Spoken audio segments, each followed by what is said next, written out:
খাঁচাবন্দি চিতাবাঘ যে ছবি আপনারা দেখছেন জলদাপাড়া জাতীয় উদ্যানে। জলদাপাড়া জাতীয় উদ্যান লাগোয়া শালকুমার প্রধানপাড়ায় খাঁচায় বন্দি করা হলো চিতাবাঘকে। স্থানীয়দের দাবি কয়েকদিন আগে চিতাবাঘটি এখানে ঘাঁটি গাড়ে।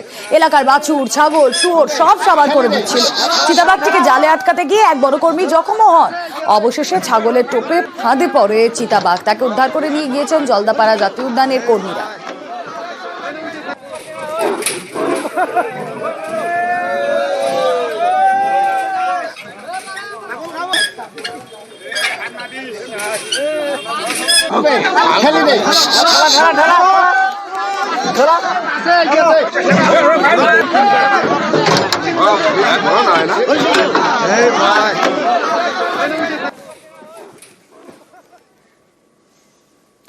আর এদিকে কলকাতার 111 নম্বর ওয়ার্ড শিশু উদ্যান সম্প্রসারণে গাছে কোপ। বোড়ালে পার্কের জন্য গাছ কেটে সাফ। প্রতিবাদে বিক্ষোভ পরিবেশ প্রেমীদের। স্ট্যান্ড ফর গ্রিন কলকাতার বিক্ষোভ, বোড়ালের বিক্ষোভ সবুজ মঞ্চেরও। গাছ কাটায় আইনি পদক্ষেপের হুঁশিয়ারি।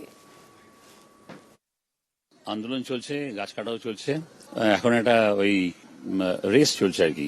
কিন্তু কথা হচ্ছে যে গাছ কাটা চলছে, এটা সবার যেরকম ক্ষতি, যারা করছে এটা তারাও জানে এটা তাদের ক্ষতি। তাও কেন করছে, সে এখানে 10 খানা গাছ কাটা হয়ে গেছে এবং আমরা এসে যা দেখলাম সার্ভে করে, কোনো দরকার ছিল না। আশপাশের যারা রয়েছেন, লোকজন রয়েছেন, জানি না তারা এটা কি করে মেনে নিলেন।